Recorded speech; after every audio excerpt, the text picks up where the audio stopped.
Amin. Ya, pesan Tuhan di minggu ini adalah sadari akan kuasa eksponen dari Tuhan. Kita baca dulu ayat yang menjadi ayat utama diambil dari Ulangan pasal 32 ayat ke-30. Saya akan bacakan. Bagaimana mungkin satu orang dapat mengejar 1.000 orang dan 2 orang dapat membuat lari 10.000 orang. Kalau tidak, gunung batu mereka telah menjual mereka dan Tuhan telah menyerahkan mereka. Jadi yang ditekankan di sini adalah ada suatu faktor yang namanya eksponen atau eksponensial. Dan Pak Gembala sudah jelaskan bahwa ketika faktor eksponensial ini berlaku, maka satu orang bisa mengalahkan 1.000 orang. 10 orang bisa mengalahkan 10.000 orang. Jadi ada satu faktor yang berlipat-lipat-lipat di mana menghasilkan sesuatu yang dahsyat. Tetapi yang jadi masalah, apakah kita mendapatkan faktor eksponensial itu dari Tuhan? Atau sebaliknya, ayat ini mengatakan malah yang terjadi kebalikannya. Faktor itu malah membuat kita terpuruk, membuat kita jatuh, membuat kita rusak. Mengapa? Karena dikatakan mereka tidak setia. Mereka berbalik daripada Tuhan. Nah, saya akan bacakan apa yang jadi pesan Tuhan di minggu ini. Ini menjadi pesan Tuhan bagi umatnya bahwa ada prinsip kuasa yang berlaku sama seperti pada umat Israel apabila umat Tuhan hari ini hidup dalam kesetiaan kepada Tuhan. Disitulah kuasa eksponensial atau power akan berlaku di mana satu orang percaya dapat mengejar 1.000 orang dan 2 orang percaya dapat mengejar 10.000 orang. Kekuatan ini yang seringkali tidak disadari oleh banyak orang percaya, bahkan ada yang menyepelekan atau bahkan ada yang tidak tahu. Ada satu faktor eksponensial dalam kehidupan kita di dunia ini kita berjalan bersama dengan Tuhan. Nah, kita lihat eksponensial itu seperti apa. Nah, saya ada satu gambar, satu grafik yang bisa membantu untuk bisa mengerti. Ini bukan pelajaran matematika, ini hanya membantu saja suatu ilustrasi saja. Di mana Bapak Gembala sudah jelaskan kalau faktor eksponensial itu tidak bisa hanya seorang diri. Jadi minimal 2, tapi tidak dibatasi juga dengan 2. Nah, saya pakai contoh 2. Maka Tuhan mengatakan ketika 2-3 orang berkumpul, maka Tuhan mendengarkan doa kita. Nah, ini berbicara tentang apa? Tentang doa syafaat. Doa syafaat itu, nanti kita lihat. Mengapa doa syafaat itu punya faktor yang eksponensial? Nah, ini adalah sumbu vertikal, ada sumbu horizontal, di mana kita bisa umpamakan ini adalah suatu jumlah atau suatu power atau suatu keluaran, suatu output, dan ini adalah kita bisa umpamakan dengan berjalannya waktu. Apa yang terjadi? Faktor eksponensial ini adalah ketika suatu saat, suatu waktu, di mana ini adalah tentunya waktunya Tuhan. Di satu titik di mana faktor outputnya atau faktor kuasanya itu tidak bisa dibendung lagi. Begitu besar, begitu powerful, di mana kalau kita lihat, kalau di matematik ini disebutnya menuju suatu nilai yang tidak terhingga. Atau yang sudah tidak bisa dibayangkan. Suatu yang besar sekali, suatu yang powerful, suatu yang tidak bisa dihalangi lagi seperti suatu ledakan. Yang menarik, faktor eksponensial ini dimulai dari satu titik yang kecil hasilnya. Atau titik awal ini selalu dimulai dari sesuatu yang kecil. Tidak mendadak besar, tapi dimulai dari sesuatu yang kecil. Nah, tentunya Pak Gembala sudah jelaskan suatu kejadian yang pernah terjadi yang tentang eksponen ini hasilnya luar biasa ketika Pentakosta. Ketika melibatkan kuasa Roh Kudus. Melibatkan murid-murid yang setia saat itu menunggu di Yerusalem. Ketika Tuhan katakan, tunggu. Akan dicurahkan suatu kuasa. Tunggunya di mana? Di Yerusalem. Jadi melibatkan murid-murid yang setia. Jadi di sini ada kunci-kunci yang perlu kita perhatikan. Tidak semua orang ternyata, tidak semua murid mengalami, tapi ada murid yang setia, ada murid yang menunggu, ada murid yang mengalami ledakan eksponensial ini atau kuasa Tuhan ini. Dan tentunya ini adalah sesuai dengan apa yang Yesus amanatkan. Jadi kita bisa lihat suatu power yang luar biasa yang begitu cepat terjadi dengan berjalannya misalnya waktu di sini diumpamakannya. Di mana ini suatu kuasa yang tidak bisa dihalangi oleh siapapun juga. Nah ini yang disebut dengan kuasa eksponensial. Jadi tingkatannya itu berlipat. Di sini memakai faktor 2 misalnya. 2, 4, 2 pangkat 2, 4, 2 pangkat 3, 8, 2 pangkat. Selanjutnya berlipat, lipat, lipat. Jadi bukan pertamanya bukan 1 atau 2, tapi berlipat, semakin besar, semakin besar. Oleh karena itu tidak bisa hanya Bapak Gembala sudah jelaskan, bisa sendiri. Kalau faktornya cuma 1, ditambah pangkat ribuan pun, ratusan pun tetap hasilnya 1.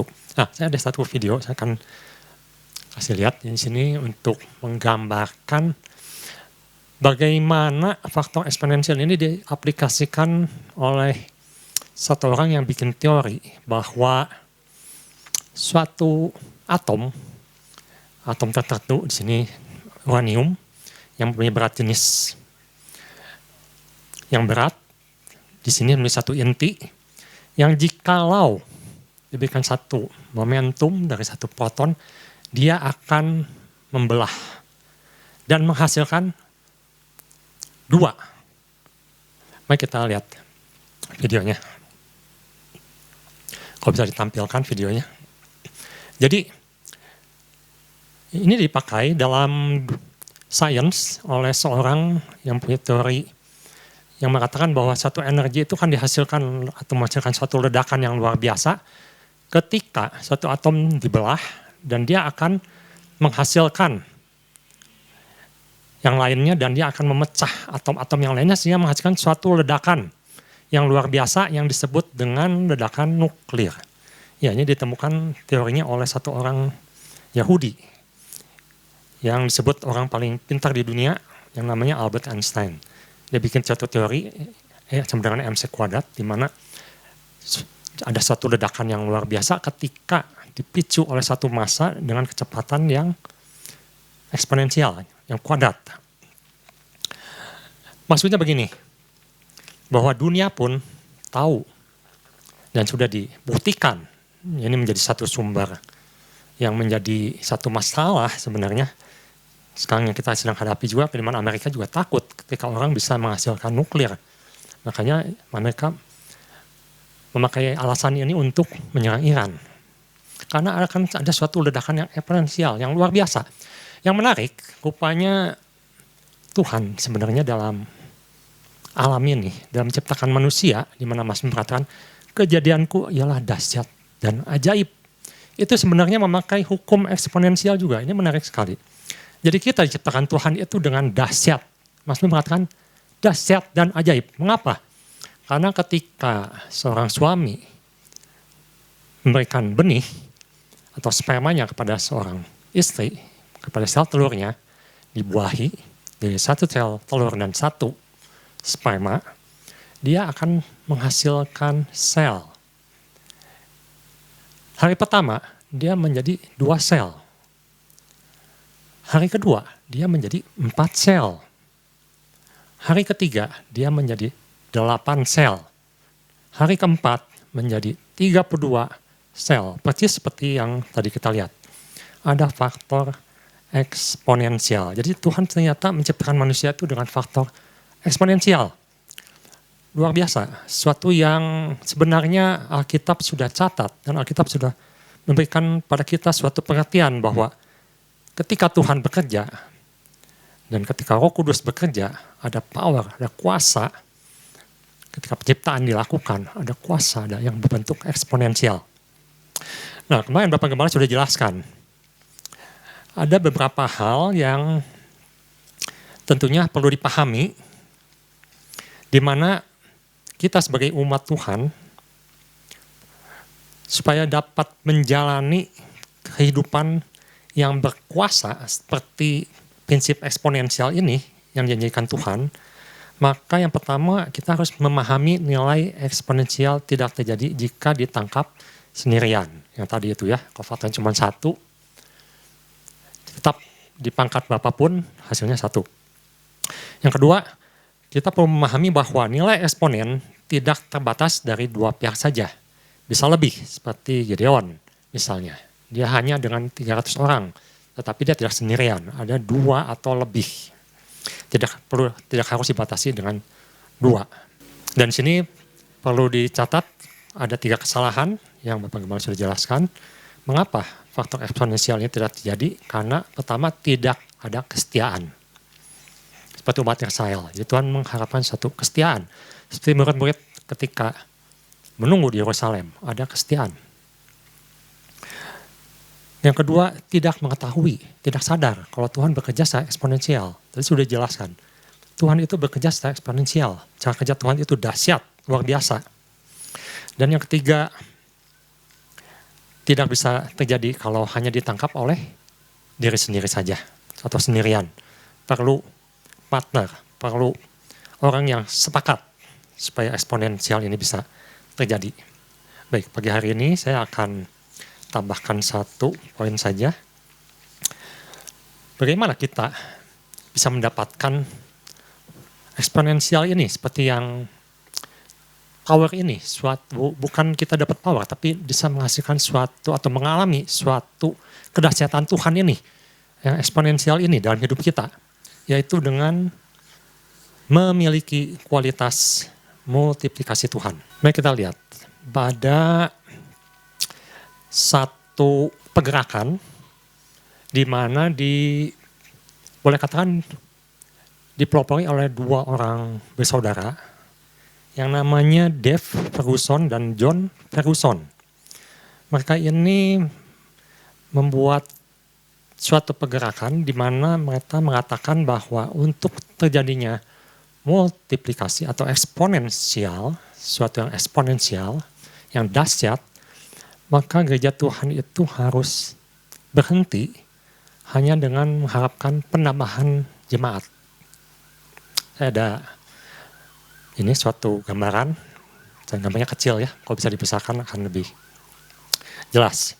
Jadi mereka katakan begini, bahwa untuk terjadinya suatu pertumbuhan gereja atau jemaat Tuhan yang eksponensial, maka gereja itu tidak bisa hanya menunggu orang-orang baru datang atau orang-orang yang baru bertobat muncul. Tetapi harus dibuat atau direproduksi. Bagaimana caranya mereproduksi? Nah, mereka katakan seperti ini. Pertama, bahwa agar terjadi suatu eksponensial multiplikasi, itu harus ada sistem yang namanya pemuridan, atau dalam bahasa Inggrisnya apprenticeship. Jadi suatu sistem mentoring. Satu sistem mentoring yang melibatkan suatu pelatihan, suatu pembimbingan per pribadi, perorangan yang khusus disiapkan. Jadi mereka katakan semuanya itu harus disiapkan. Bukan terjadi mendadak. Tadi kita sudah melihat bahwa eksponensial itu bergerak dari titik hasil yang kecil atau dari sesuatu yang kecil dulu, tidak langsung besar, dari perorangan. Dan mereka katakan bahwa ini seperti menanam tanaman, seperti menaburkan benih, satu bibit yang dipupuk, sehingga menghasilkan orang-orang atau calon-calon pemimpin selanjutnya. Jadi ada satu kesinambungan. Nah, caranya gimana? Mereka kan katakan seperti ini. Dalam kepemimpinan ada 5 tahap yang harus dilakukan atau dalam pembimbingan atau dalam mentoring. Yang pertama yang disebut dengan I do, you watch. Apa artinya I do, you watch? Saya lakukan, saya kerjakan, saya praktekkan, saya beri contoh, lalu yang dimentor oleh menti itu ya maksudnya, oleh mentor, nanti si mentinya atau orang yang dibimbingnya, dia melihat, dia memperhatikan, dia belajar. Tahap kedua disebut I do, you help. Saya kerjakan, kamu bantu, kamu nimbrung, kamu mulai masuk, mulai melakukan, mulai meniru, mulai ikut, terlibat. Tahap yang ketiga adalah you do, I help. Mentinya melakukan, mentornya melihat apakah apa yang sudah diajarkan, apa yang sudah diimpartasikan, apa yang sudah diberikan, dilakukan dengan baik atau tidak. Tahap yang keempat adalah you do, I watch. Jadi dilakukan olehmu sendiri. Aku hanya membimbing dari luar.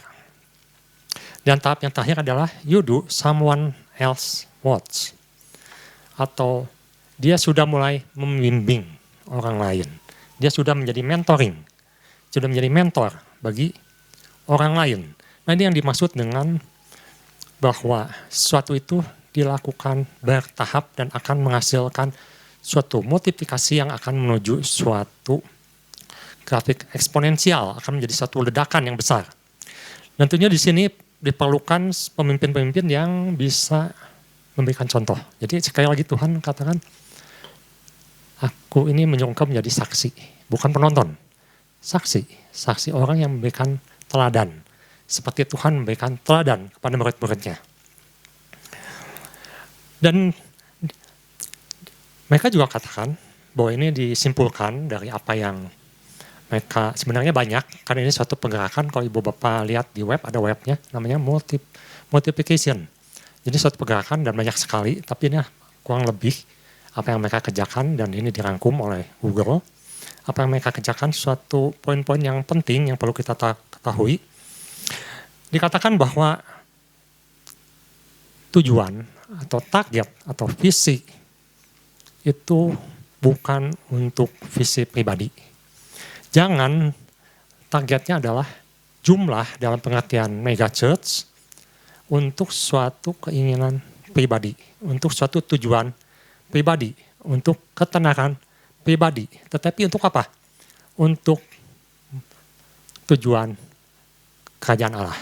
Jadi sekali lagi ditekankan, semuanya ini untuk tujuan kerajaan Allah, untuk kebesaran Tuhan, untuk pekerjaan Tuhan, bukan untuk suatu gedung yang besar, bukan untuk suatu prestasi yang luar biasa, bukan untuk suatu penampilan yang mengagumkan, tetapi untuk satu tujuan, yaitu memuridkan dan memultiplikasi dan menjadi suatu exploit, suatu ledakan eksponensial untuk gereja Tuhan.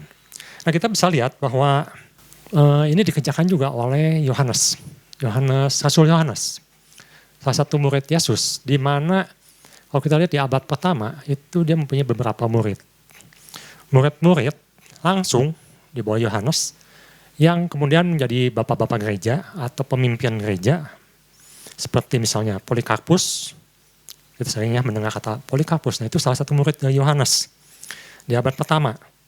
Ada Ignatius di Antioquia, ada Clemens yang ditasbihkan langsung oleh Petrus.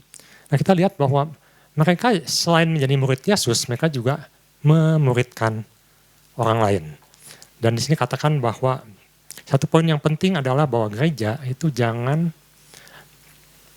keluar atau melakukan misi, tetapi mengabaikan yang di dalam atau kropos di dalam. Jadi harus ada kesinambungan.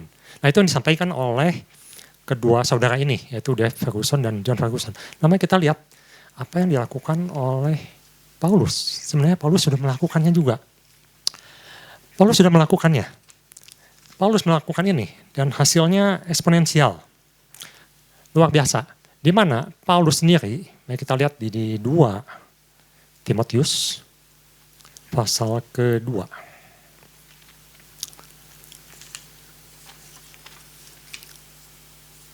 Nah, Paulus katakan di sini, dia disampaikan kepada Timotius sebagai salah satu orang yang dimentoring langsung oleh Paulus, juga ada yang langsung di mentoring selain Timotius adalah Titus. Dua-duanya menjadi gembala di kota yang berbeda. Satu di Efesus, satu di Polketa kalau nggak salah, Titus.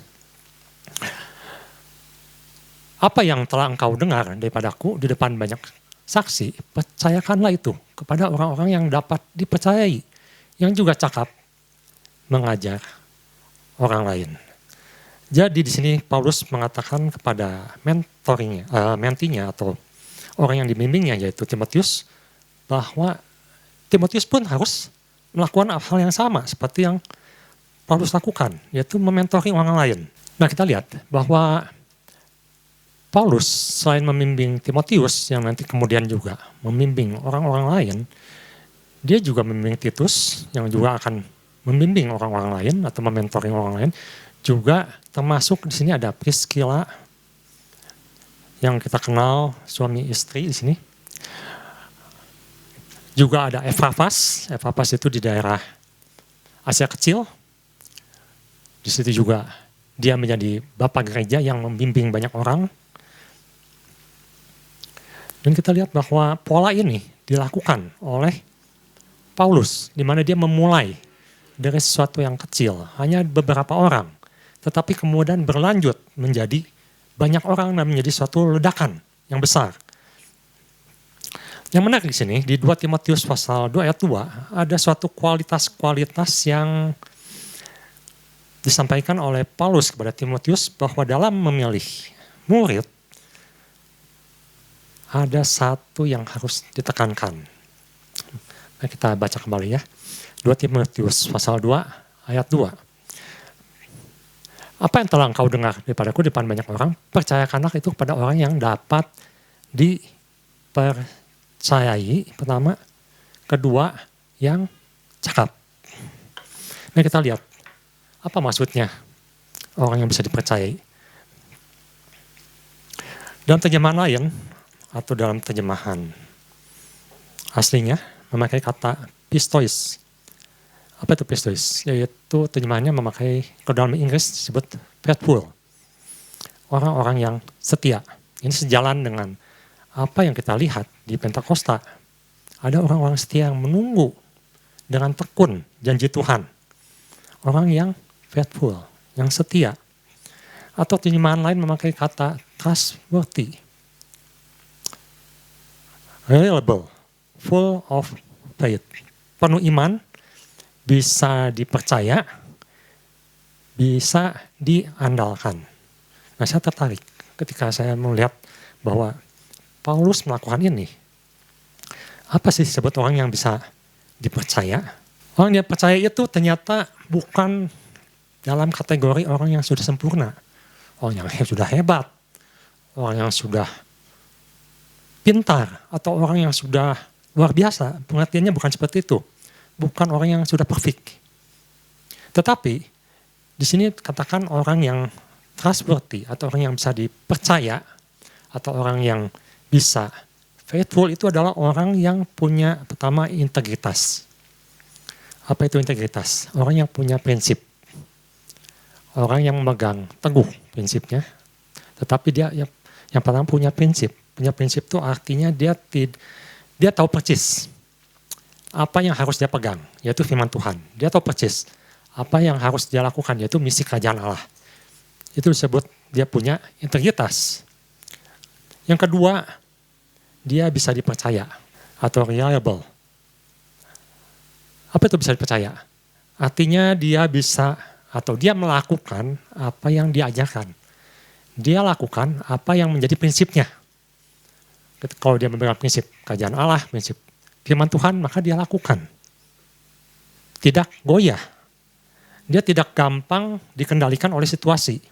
Situasi kacau di luar, situasi tidak enak, situasi sedang sulit, dia tetap kerjakan dengan teguh. Seperti Yosua. Tuhan katakan, teguhkan, kuatkan hatimu, lakukan firman Tuhan, lakukan perintah Tuhan. Bisa diandalkan.